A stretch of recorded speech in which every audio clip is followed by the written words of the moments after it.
importante, né, que nós vamos ver agora. Dentro da doutrina do pecado, da martiologia, nós vamos ver sobre a prática do pecado, de como se desenrola a prática do pecado. Basicamente é dividida em dois tipos, né? Duas práticas. Né? A primeira é o pecado de comissão. Né? Comissão é fazer, praticar algo errado, né? A ação de ir lá e cometer. Né? É uma ação. A pessoa se desloca, né? De alguma forma. O pecado nasce na mente do homem. Primeiro o homem pensa, né?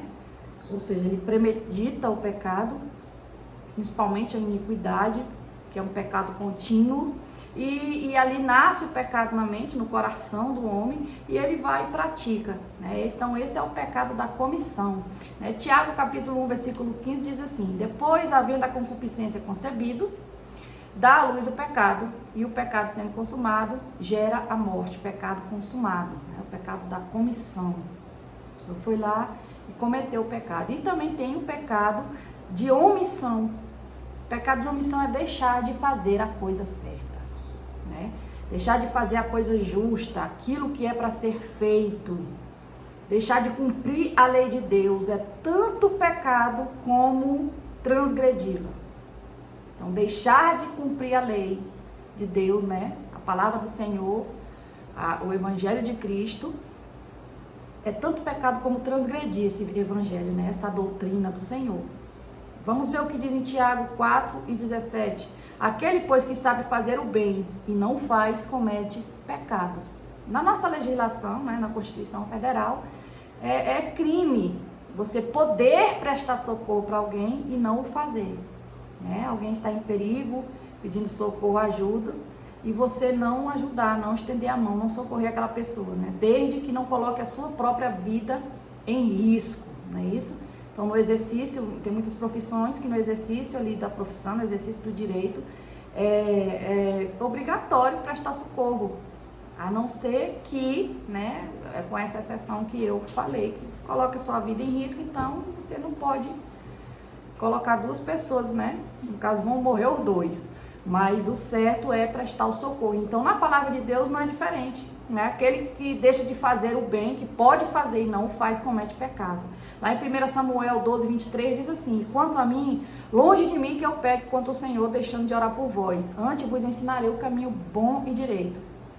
Então, aqui o profeta está dizendo que longe de mim, né? Longe de mim eu pecar contra Deus, deixando de orar e de ensinar o caminho bom.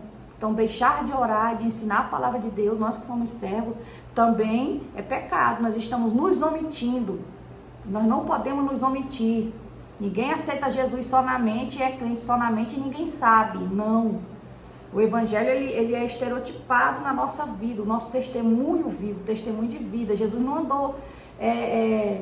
A vida, o ministério de Jesus não foi uma fábula, ele viveu literalmente, ele caminhou, ele andou, ele curou, ele fez tudo como um ser humano normal, né? Só que dotado do Espírito Santo com uma obra linda para fazer, que ele fez com perfeição, completou a obra. Então ele não deixou de curar os enfermos, ele não deixou de fazer aquilo, e nós, sendo seus imitadores, também não podemos nos omitir disso, porque é pecado de omissão, né? Mateus 25, do 24 ao 30, conta a história do servo inútil. Aquele servo que né, Jesus conta a parábola, que aquele servo recebeu uma quantia e ele escondeu. Ele não colocou aquele dinheiro para render, para multiplicar, ele teve medo. Ele falou para o seu Senhor, quando o Senhor, eu tive medo, eu sei que o Senhor é um homem mau, e eu tive medo. Então Jesus ali está figurando para nós que nós temos que multiplicar aquilo que o Senhor colocou. Nós não podemos omitir, esconder as nossas ferramentas, os dons que o Senhor colocou na nossa vida. Deixar de prestar socorro, de prestar ajuda ao nosso próximo, que é a essência do Evangelho, dos discípulos de Cristo. Ide por todo mundo e pregai a toda criatura. Então, isso é uma ordem, né? Imperativo, é um verbo imperativo, ide. Nós não podemos nos omitir. Aquele que uma vez lavado, remido, santificado, Deus, ele investe na nossa vida. Há um período de investimento, né?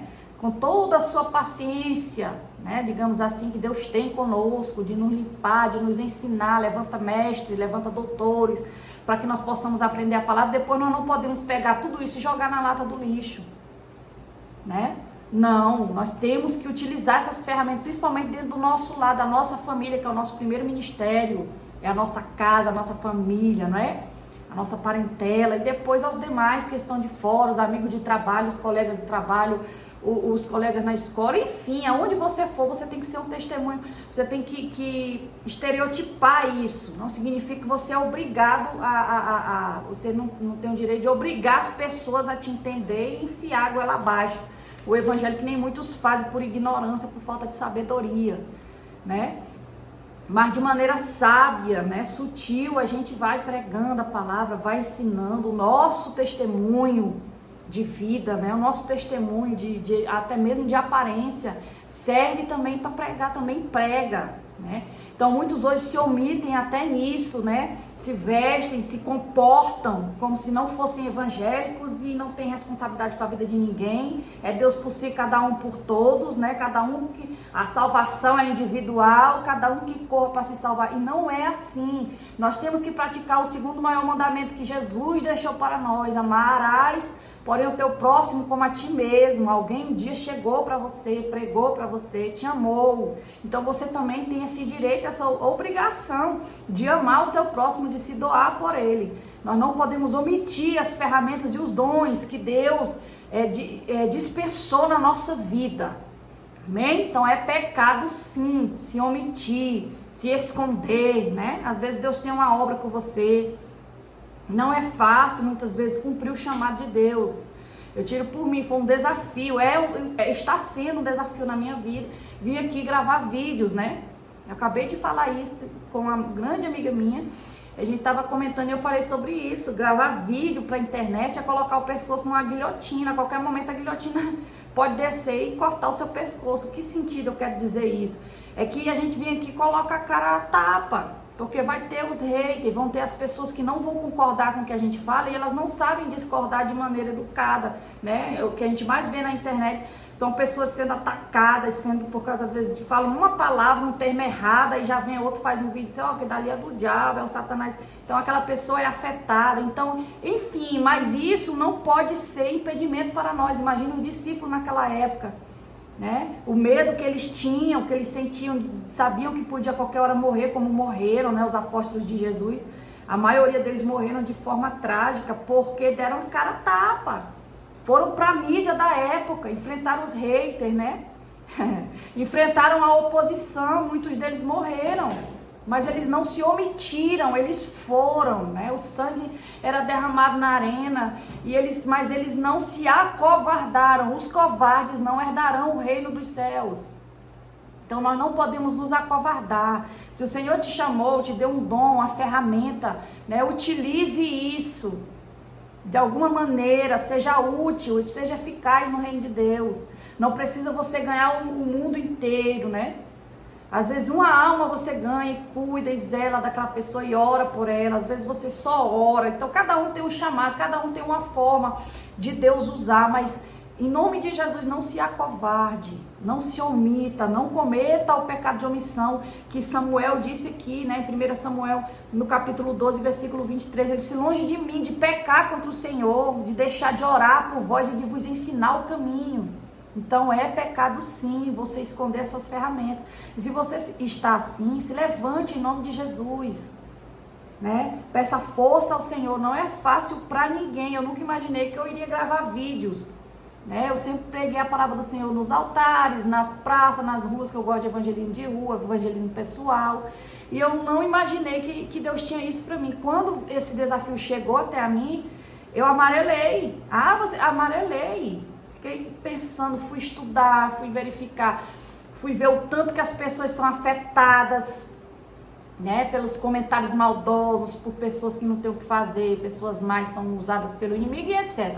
Mas isso não pode ser impedimento. Eu tenho que cumprir a obra redentora que Deus fez na minha vida, porque houve também um investimento de Deus. Deus investiu na minha vida há muito tempo, teve muita paciência, muito amor comigo, me ensinou, me deu melhores mestres, nas Assembleias de Deus, meus professores, eu fiz teologia, fiz curso teológico dentro das assembleias, eu tive os melhores pastores, tive homens dedicados, mulheres do ciclo de oração, pessoas que se dedicaram para me ensinar, e eu não posso simplesmente pegar isso e jogar fora, não. Eu tenho que fazer isso crescer, eu tenho que levar isso adiante.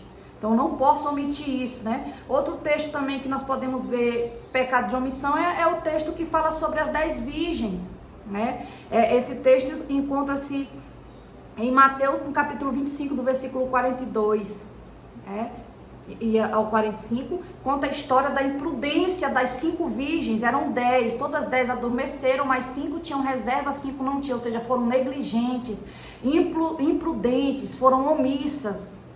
Nós não podemos ser assim, nós temos que estar despertos, mesmo que às vezes nós temos que dormir, passamos um período mal, enfim, mas nós não podemos negligenciar a volta de Jesus, nós não podemos negligenciar aquilo que o Senhor entregou para nós, aquilo que o Senhor deu para a nossa vida.